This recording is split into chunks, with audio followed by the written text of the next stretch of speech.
Hello, my name is Ian. I'm the Director of Emergency Disaster Services for the Salvation Army's Intermountain Division. I just wanted to thank you for clicking on this video.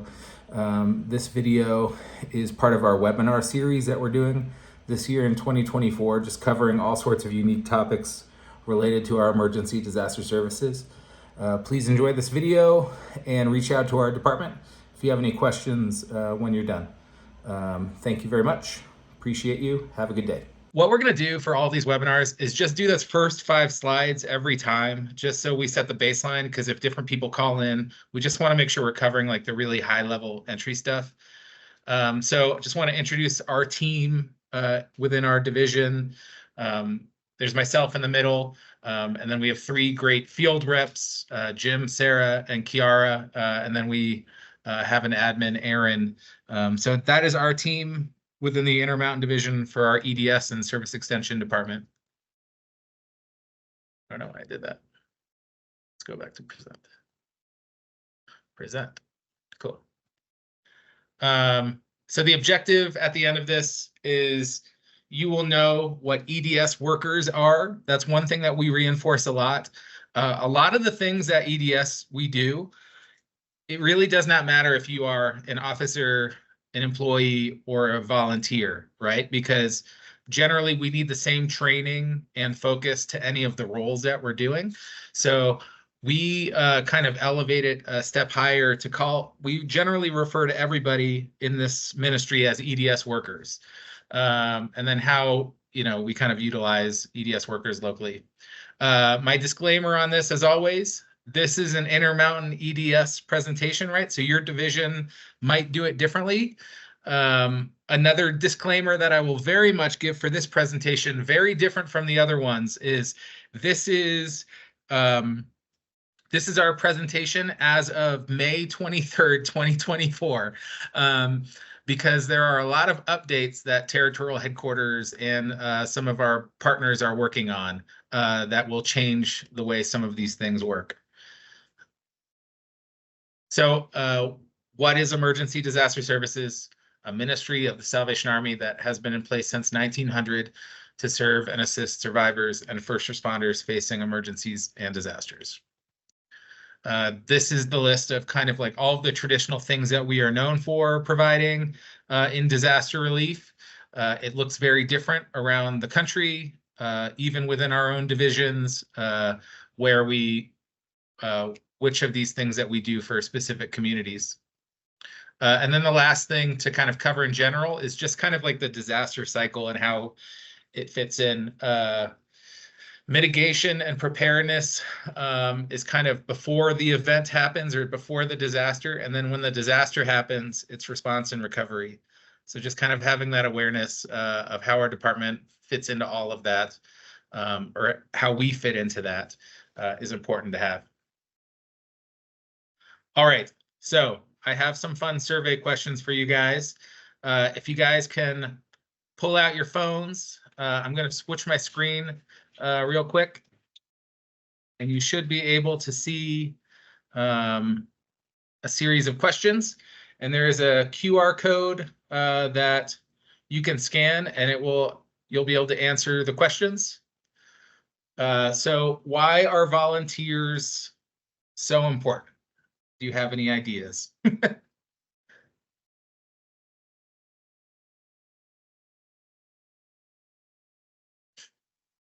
One response. Free labor. We can. Manpower. Share the work needed. That's great. I'll give like a couple of seconds. Localized information. Yes, we want to have locals supporting us. That's incredibly important. They are fun to work with. Awesome. Helpful. Extra hands lighten the load. Skill sets. Yes, we need more people to help us with skill sets. I'm going to go to the next one. Quick question.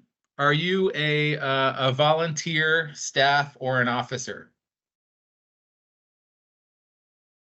And again, your phone should move forward as I move this thing forward, move this presentation forward.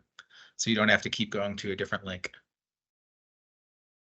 I love this. It's a pretty even split. I will tell you, this presentation is really challenging because there is a lot of internal army-barmy discussion on how we manage volunteers. So first of all, at least for the two people that have said that they are volunteers on here, thank you so much for your time. Thank you for calling into this and investing. It means a lot, and we will never be able to repay you, right? Officer, staff, we are glad you're here. All right. How do you think we, the Salvation Army, are doing on recruiting, engaging, and retaining volunteers? This is a spicy question. Could do better. Okay. So far, it is completely could do better. And I think I'm right there with you. One okay. All right, good. There's someone in here that's that feels like we're doing a good job, and that's perfectly fine. All right, so here's a fun one. What percentage of nonprofits state that recruiting volunteers is a big problem? And I think on this, you get to pick between 1 and 100.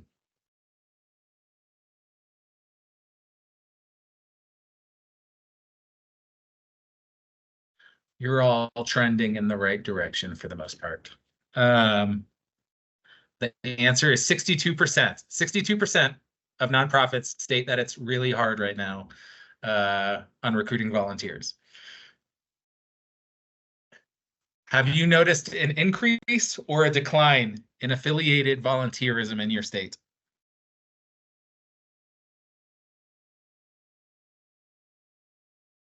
Increasing. That's great.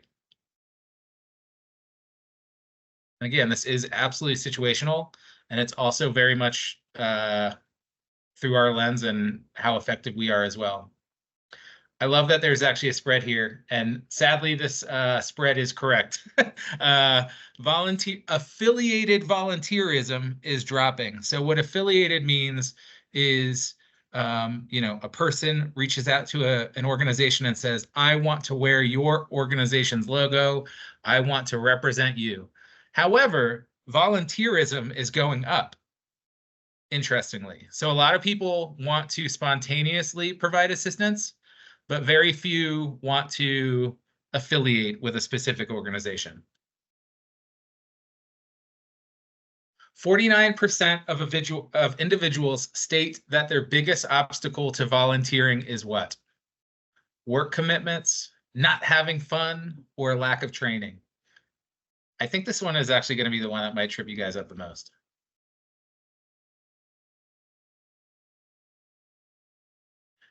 I think internally, our answer would be lack of training. The general public says work commitments. So, that's the reason why, definitely myself, why I can't volunteer my time. I have no time. It's so hard today for people to commit their time. Time is the most valuable thing, right? 72% of volunteers work with only one charitable organization, and blank, what percentage are involved with two? This is a tricky one.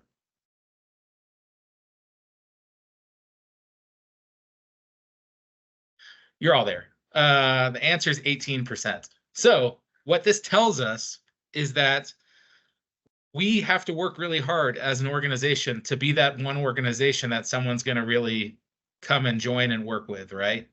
We can't assume that they're just going to come and give us their spare time. People, if we already know it's hard to volunteer, we need to make sure we're doing our best to for people to select us as their sole organization. What is the #1 state for volunteerism in the United States? And this is an Intermountain presentation, so that's a hint. We've got New York, we've got Utah,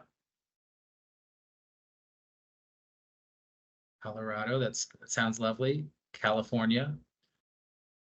I think Florida is one of the lowest. Tennessee, absolutely. I definitely have heard that about Tennessee. Wyoming. All right, I'm gonna show you guys. And I love this picture because Utah is actually the #1 volunteerism, state as far as volunteerism goes in the country. But also when you kind of just look at the Intermountain division, it's pretty solid there, pretty dark colors, which is great. And again, for those of you that aren't on this call, our division is Colorado, Utah, Wyoming, and Montana. So this is something to factor into our planning, right? What percentage of companies offer now paid volunteer time off? This is an interesting one.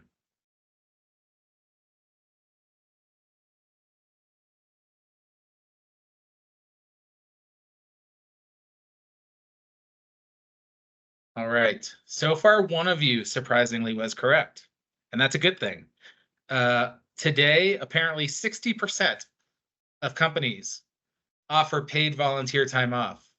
So that is significant, right? That's another thing that we need to track to when we approach partners to say, hey, do you want to work with us, right? Can we help you meet that goal? I didn't add it to this, but there's all sorts of other great stats of people who volunteer are less likely to go to the hospital or need hospital assistance. Like there's all sorts of other great long-term benefits to giving that service as a volunteer. 83% of volunteers, 83% of people volunteer to help a cause they care about.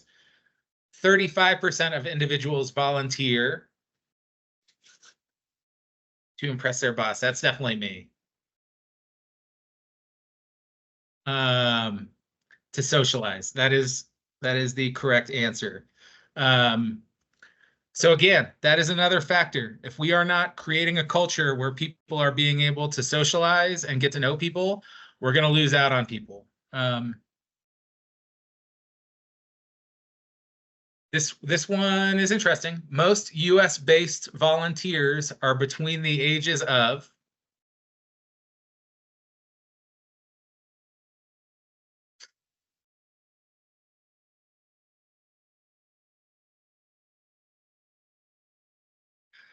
So I knew you were all going to say that.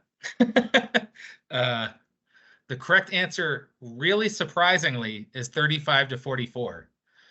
Now, I bet you if you went into this data and asked how many of them affiliate, probably not many.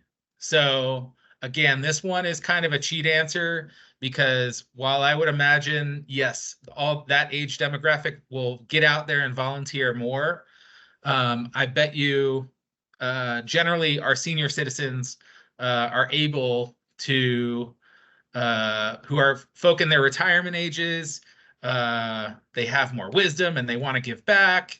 They have the time to invest. Those are the individuals that will affiliate with us. All right, here's like kind of the last question for this section. What did you learn from these questions? Or is there anything that stuck with you?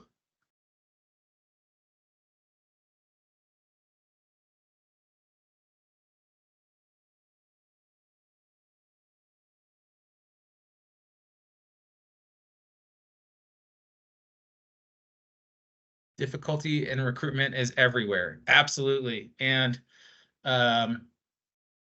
we definitely, we and all of our partners really took a hit coming out of COVID, right? Although I truly believe the Salvation Army showed its best face in COVID in the way we kind of mobilized and supported people. Definitely organizations are struggling. We need volunteers. We need to make a pro-family volunteer culture, yes, to capture the age range. There are 60% of people that could get paid to volunteer. Yes, that's incredible. Socializing is important. We need better training for volunteers, and we need to, yes, this is all great. We have a volunteer population to tap into more, but data is crucial. All right, thank you guys. All right. Oh yeah, we're gonna skip this. I was gonna ask you guys to all vote, but we don't have time. We got to keep going. I'm gonna now switch over to our presentation.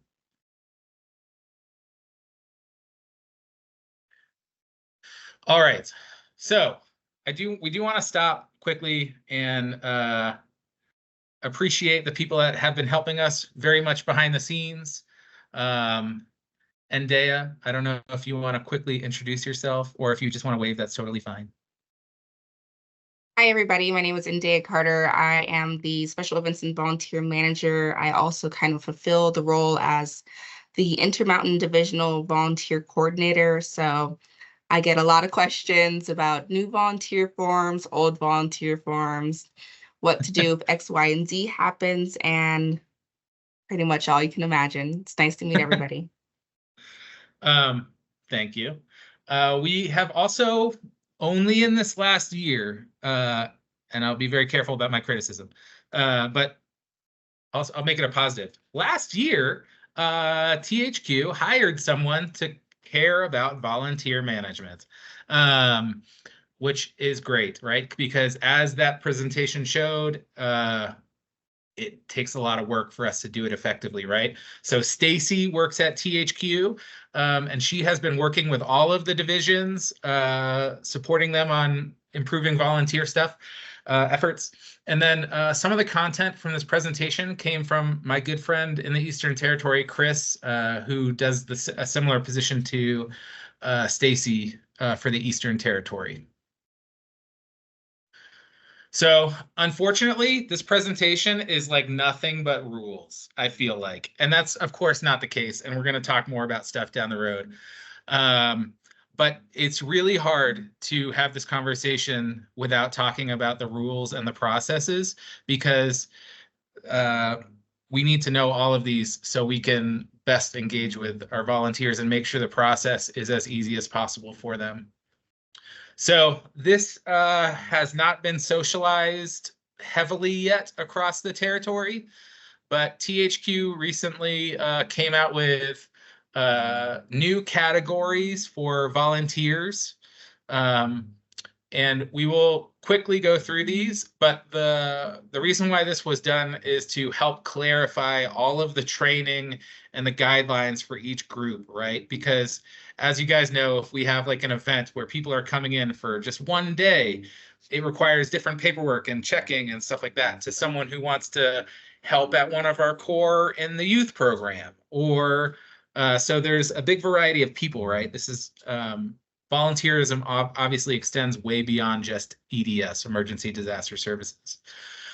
Disclaimer, the territorial standards obviously don't account for EDS specific requirements, right? So such as for our training for EDS, whether or not we've all gotten it, there is a requirement that we do a course called Ministry of Presence. And that's basically a course that teaches us not to proselytize at the disaster site, right? That's obviously not going to be in THQ's kind of general overarching volunteer information or categories. So just kind of go through this really quickly. I'm not going to kill us with this. Episodic volunteers or spontaneous volunteers. These are volunteers who come for that one specific thing, right? And this is where it talks about kind of the different checks that are required. This is good that we're recording this webinar, because if you are interested in coming back and looking at all these things, and we will also send out paperwork to all of you guys, or at least all the files of things that we're referencing in this presentation for you guys after the fact. So episodic volunteers, provisional volunteers. So these are adults who don't require PTM, which is our protecting the mission training, and someone who is going to serve for less than 40 hours a year, right? A key volunteer, same thing, but they have committed to serving for over 40 hours a year. And you can see as we go through this, these requirements are getting more and more stringent, more and more stuff, right? And this is to protect the people we serve and protect our organization, right? So it's all really important. And then a certified volunteer, which is a volunteer that would require all of our protecting the mission stuff. And there's a whole series and more documentation on which specific courses people need. So what does this mean for us? This is kind of, again, the Intermountain EDS department breakdown, right? Our department has decided to treat provisional and key volunteers in the same way. We want to avoid an additional touch point with our volunteers. Every time we add a step to onboarding and working with volunteers, we run the risk of losing them. Basically, when they say they want to affiliate, we're going to fully onboard them. And then I said, sorry, THQ. This is just kind of a helpful list as far as what the paperwork that's required and the background check stuff, depending on if you are a credentialed or a spontaneous volunteer. So one thing that is never talked about, and to be truthful, I've never seen this really happen, but I always like to preach that it exists because I think there could very well be a Corps or someone who would want to try this. But the Salvation Army actually does have policy in place for junior volunteers, and it's a very narrow window. It's ages 16 to 18, and there are very specific rules on what they can and cannot do, right? Because we obviously want to protect them from seeing something, being in a not good position, safety. So this basically covers some of those things. And I'll let you guys read those at another time. We talk about the restrictions as far as things that they can't do. They cannot serve in any role that involves actually responding to the scene of an emergency, right? So when you think about EDS for like a really big disaster, there's actually lots of opportunity for people to volunteer and serve where they're not right there in the thick of it, right? For example, like our division, we are blessed to have a warehouse. We could have volunteers go and work at the warehouse instead of actually going to the place of the event, right? So there are all sorts of additional rules related to protecting the mission about when they can and can't leave their areas as well, or their home areas. All right. So that's kind of like the high level requirements just in general for volunteers, right? Now we're going to talk about EDS training standards because these are all of the layers that we have to talk about when we're bringing in new volunteers. So for you to be an EDS worker, right? A volunteer for EDS for the Salvation Army, we need you to do our intro course. You are supposed to do the Protecting the Mission, Know Your Policies course, and Ministry of Presence. We do recommend FEMA courses. There's only a few. They're all free. They're online. They're great. There's actually hundreds of these courses. But these are the two that all of our partners and emergency management need our volunteers to do. That way, they know that we know how to operate at a disaster site, right? And then we always encourage medic first aid and CPR training for safety. All volunteers, regardless if their training was in person or online, must be interviewed by a local officer or EDS staff, right? We want to meet people, obviously, before they've just done a ton of random online training, right? We need to get to know them so we can know what we should plug them into. We get into the next two slides are just about the different roles that you can do within us, because very often when we're doing training around the division, we're just scratching the surface. So we very much will come and do our intro training.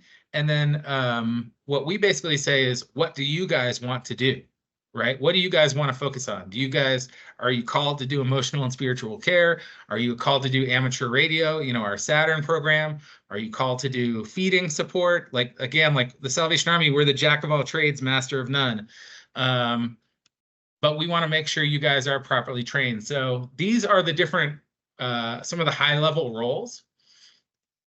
This is a list of all the incident command positions, right? Because that's a whole other grouping of trainings required. So if you wanted to be, so you could be trained in emotional and spiritual care, but if you want to come into a disaster site and be the emotional and spiritual care officer who's kind of in charge of that whole effort, there's training related to that, right? As an example. This is just kind of like another example of, and you get the extra bonus points if you do these. There is tons of great leadership, FEMA higher level training that's available. There's no shortage that you could do. We are really excited to share with you guys, if you have not heard, that there is a territorial online training platform that has been developed, and there is some training that is now available on it. These trainings are available on it right now.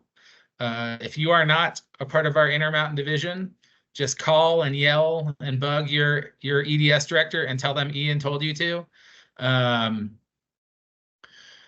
We have, again, with the Salvation Army bureaucracy and IT challenges, we have two websites, sadly. We have an external website for volunteers or people that don't have our Salvation Army email accounts.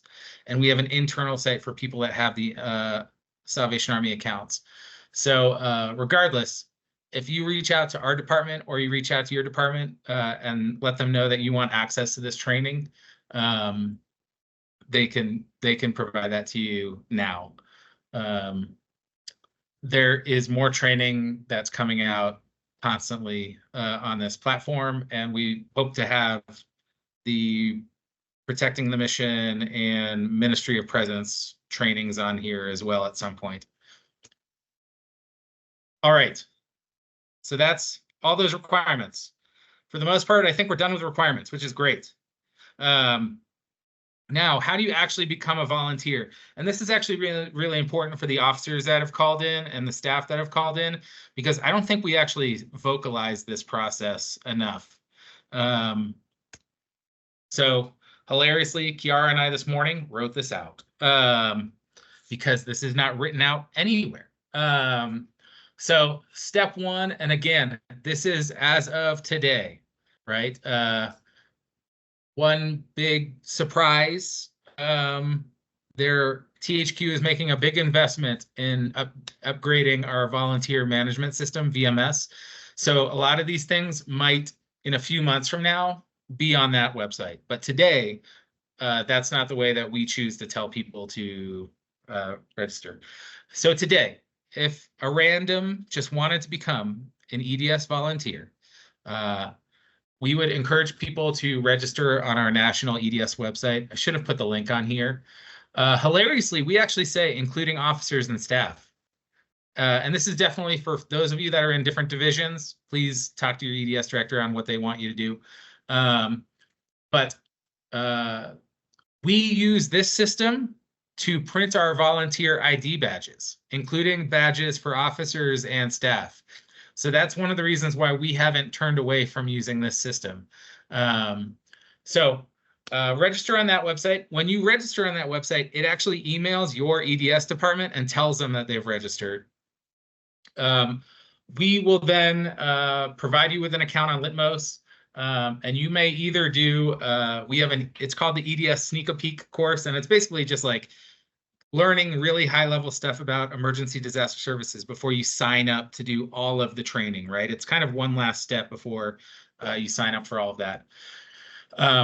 Or you can just immediately tell us, hey, I know what I'm signing myself up for. I would like to be a volunteer, right? So once we do that, in coordination with your local Salvation Army Corps, we would send you all of the volunteer paperwork. At the end of this presentation, I will give you my list of things that I moan about daily. And Dia's laughing because she hears it a lot from me. It is a huge challenge to the Salvation Army that our volunteers have to, 90% of the process is paperwork.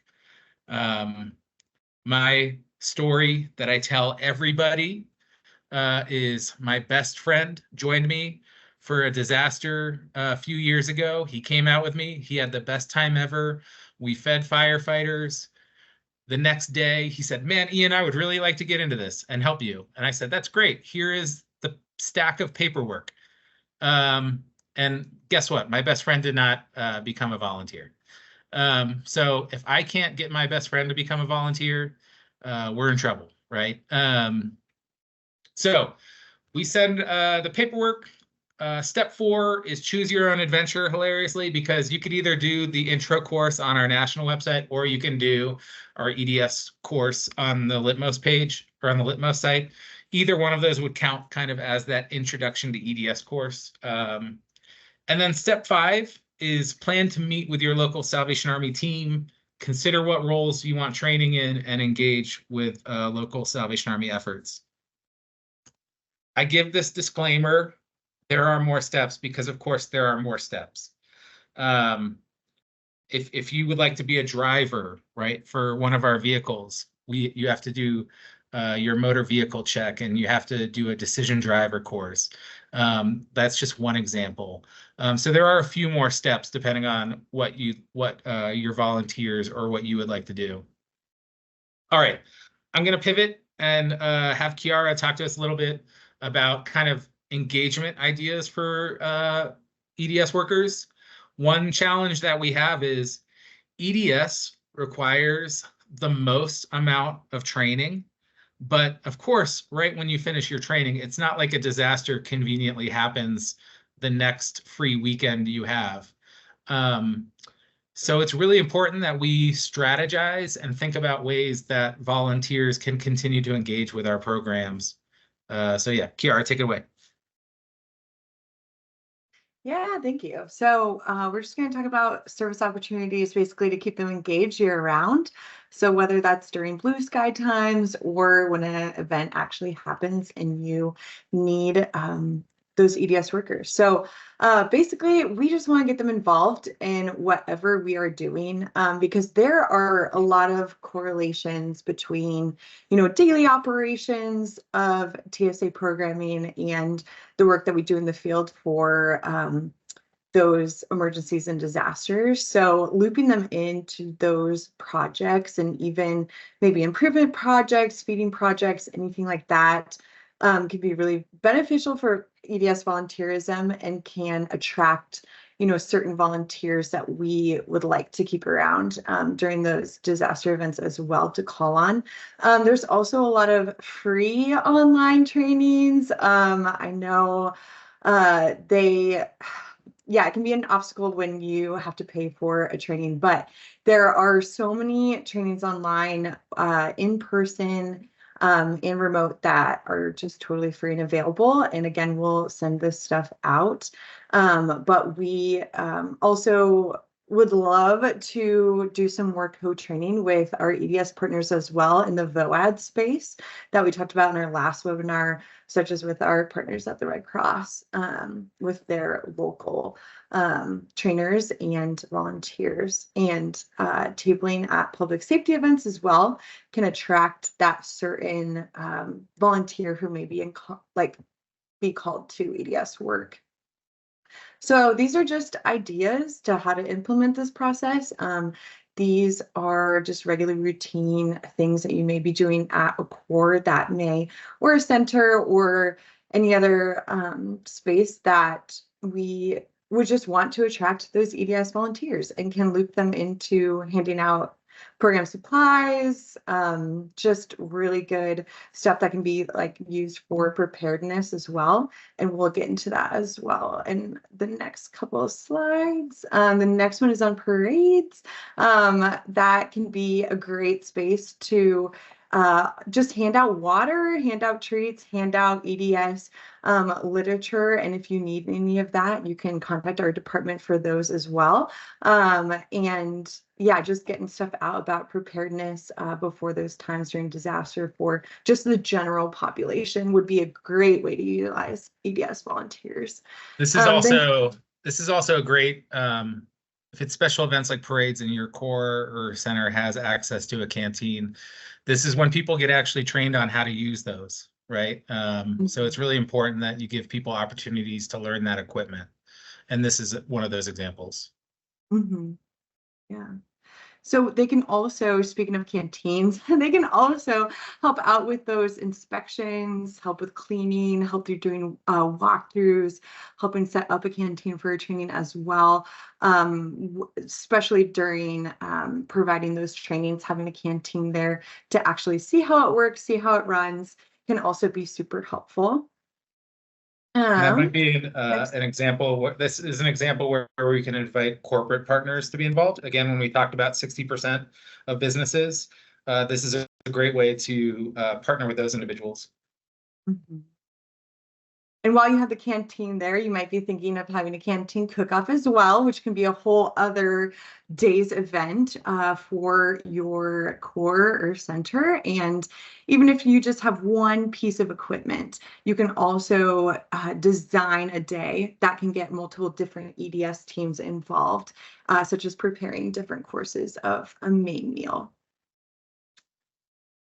Hosting a canteen walkthrough also is helpful for youth groups and school programming. And the next slide has some preparedness literature that you can pass out when you are doing those as well. That can be downloaded for your use.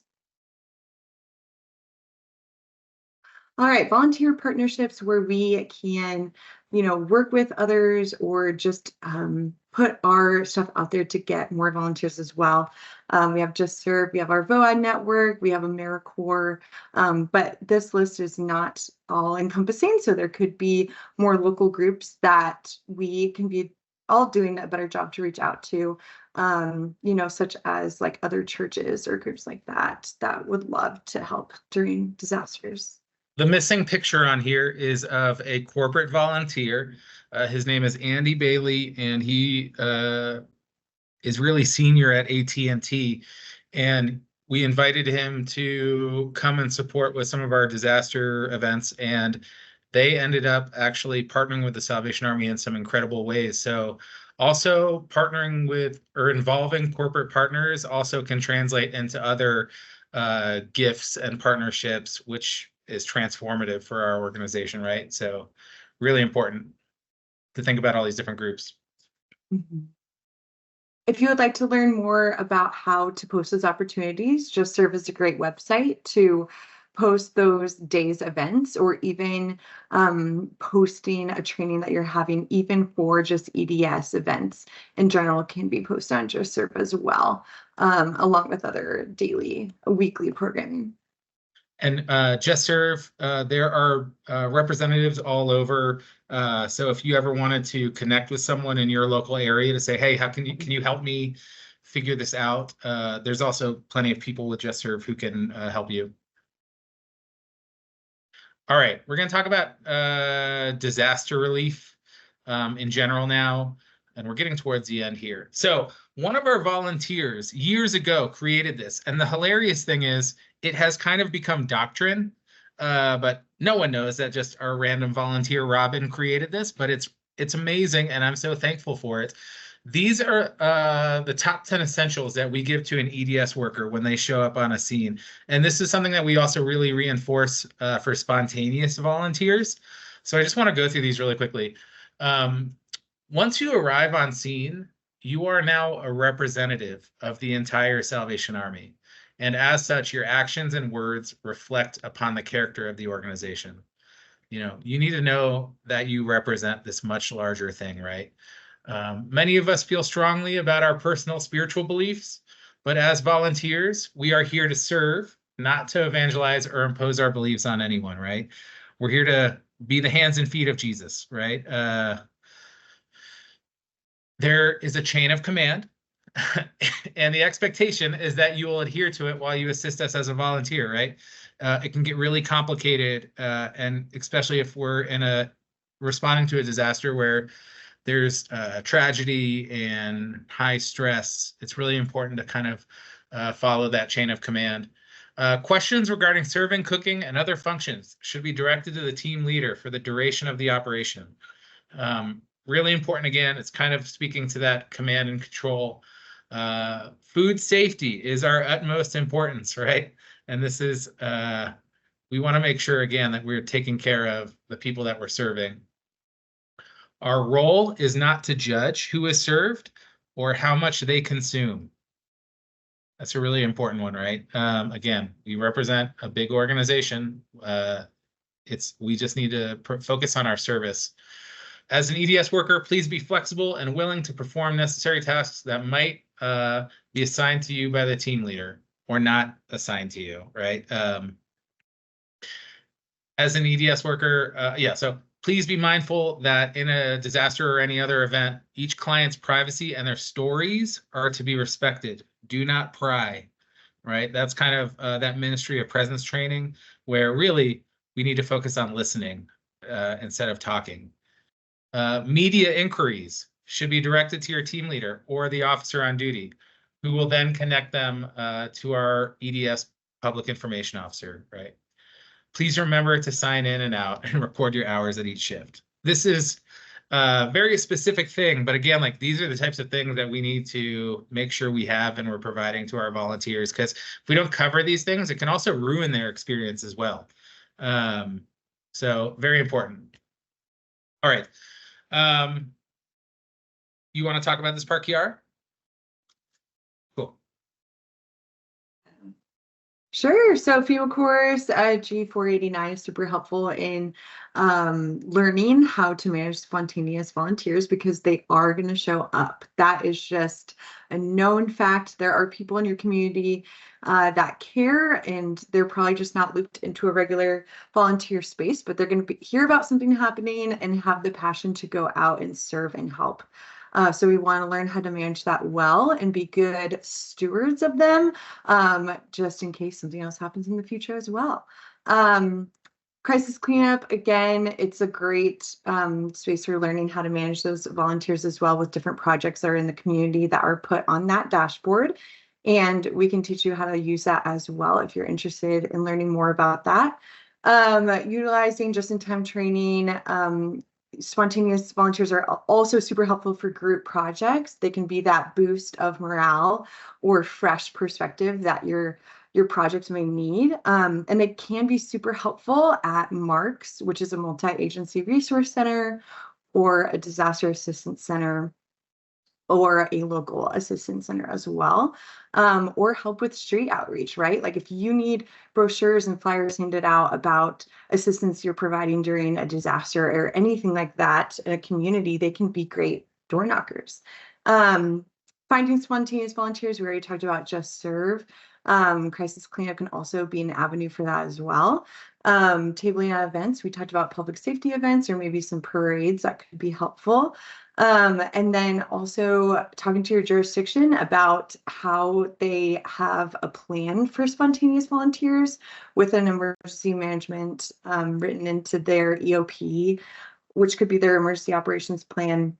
It could be written in that they will host a volunteer reception center. So showing up at that center could be super helpful in finding those spontaneous volunteers. So yeah, those last two slides were kind of, when you go all the way back to the beginning of this presentation, when you talk about the services that we provide in a disaster, sometimes our partners actually ask the Salvation Army to coordinate spontaneous volunteers. So that's kind of what those two slides were covering.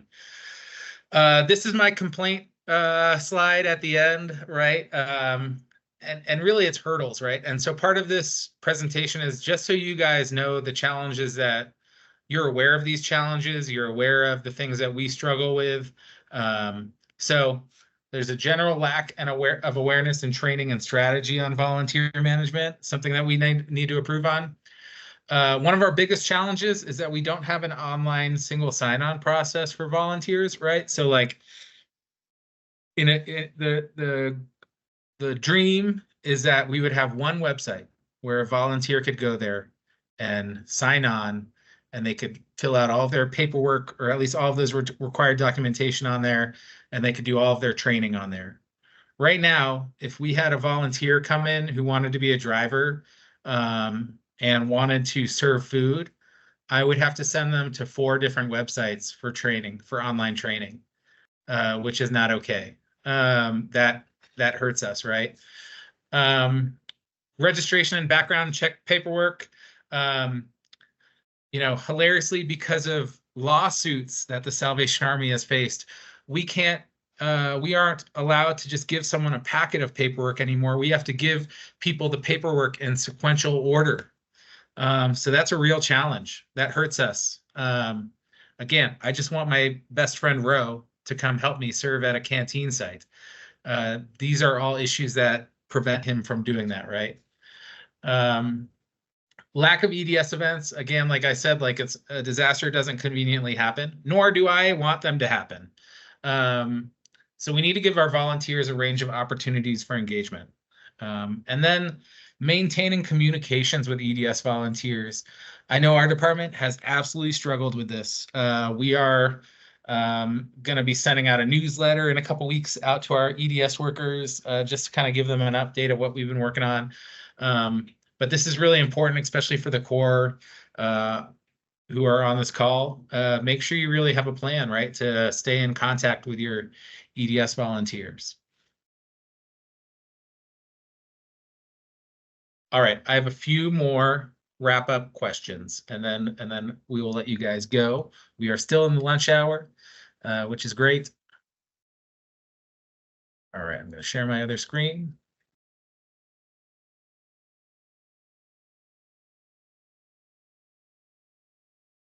So it should be that exact same link that was on your phone a few minutes ago. Let's make sure I've got the right one. All right. What was the most important takeaway from this webinar? And I hope I didn't just destroy your phones by going back and forth on the slides.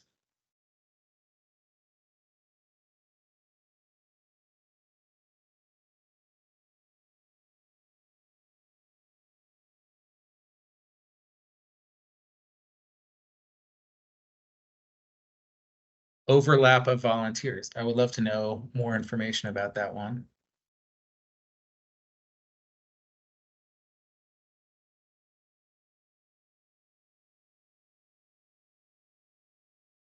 Have a more user-friendly onboarding process. Yeah, absolutely. That's crucial. I always say, one thing that I always say is we need to frame all of our work from the perspective of a volunteer. What do they want, right? How would it, we need to look at it all through their lens. Suggestions for volunteer engagement, yeah. And of course, there's more, which is great. Keeping volunteers happy and engaged is crucial. All right, I'm going to go to the next one. Use corporate partners and volunteers using paid time off. Absolutely. All right, so we're on to the second one. What is the one step you will take after this webinar to improve your volunteer management? Partnership. Seek out partnerships within our area and keep volunteers active. Improving the volunteer system starts with us. Outreach. Follow up. I always tell people, in a perfect world, 90% of my work would go to supporting volunteers. But sadly, I'm often in a position where they probably get 2% of my time, which is not sustainable, right? I see tears. I wish I could see what that answer was, but I feel you on the tears. And then the last question is, how can our department better support you in the field? What are we missing? Because and we do know there's so much more that I wish we could be doing.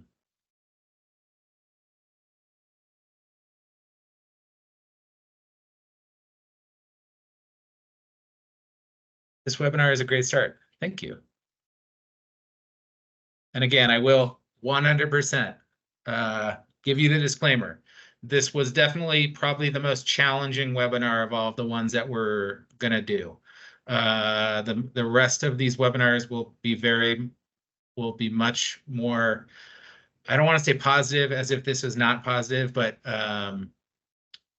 this one is definitely challenging because this is a huge hurdle for our organization that we need to figure out. Congruent resources to hand out on a fill-in pamphlet for each course, state, location, keep with the brand standards. Absolutely. Branding standards is crucial. Agreed, great start, cool. All right. I'm gonna stop sharing my screen now. Oh man, thank you guys for your time. We do try to keep this at 45 minutes. We've gone over a little bit. We will be sending out more follow-up information related to like the files that we referenced today. We will make this into a video that people can watch and share. And again, there's that disclaimer of this presentation is as of today, right? There have been so many advancements that have actually happened in the last year. And I know that there's a few advancements that are coming around the corner for us, which is great. But at the end of the day, a lot of this takes our time and real strategy. So I hope that this translated to pushing us all in the right direction. And yes, Andea said, if anybody has any questions about those things, she would be happy for you to reach out to her.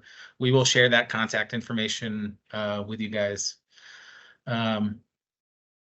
Last second, I will give the openness for any questions if anybody has anything that they just really want to say or ask, just because we do have like a couple minutes before the hour. And I understand if there is no questions. All right. Ian, Michael? Yeah.